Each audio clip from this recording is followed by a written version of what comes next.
what could possibly be the origin of the concept of Greater Israel? And does it bear any semblance to reality? To understand this, we delve into 5 main sources.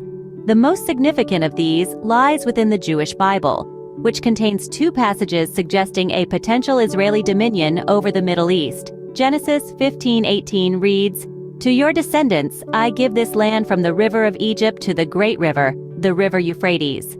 Moses also announces in Deuteronomy 11:24, "Every place where you set the soles of your feet shall be yours. Your borders shall run from the wilderness to the Lebanon, and from the river Euphrates, to the western sea." Furthermore, Western expectations played a role, with some predicting that modern Israel would mirror the borders of the ancient state. As early as 1910, the British ambassador in Istanbul anticipated that the domination of Egypt, the land of the pharaohs who forced the Jews to build the pyramids, is part of the future heritage of Israel. The third source traces back to early Zionist leaders who hinted at an Israeli intent to rule vast territories. Around the year 1900, Theodor Herzl and Isidor Bodenheimer often mentioned Jewish settlement in Palestine and Syria, a sentiment echoed by organizations like the Jewish National Fund and the Zionist Congress. In 1898, Herzl proposed to the Ottoman Sultan a territory extending from the Egyptian frontier to the Euphrates. 4 years later, he spoke of settling Jews in Mesopotamia. The fourth source comes from later Zionist figures making ambitious claims. Vladimir Jabotinsky, the founder of revisionist Zionism, was quoted in 1935 stating, "We want a Jewish empire." Moshe Dayan's visit to the Golan Heights following its capture by Israeli troops in 1967 stirred legends. According to Hafiz al-Assad, Dayan announced that the past generation established Israel within its 1948 borders.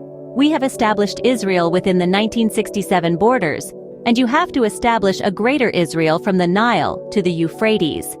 Prime Minister Menachem Begin was later allegedly quoted stating that the Bible predicts the Israeli state will eventually include parts of Iraq, Syria, Turkey, Saudi Arabia, Egypt, Sudan, Lebanon, Jordan, and Kuwait. These arguments and quotes, however, require careful consideration.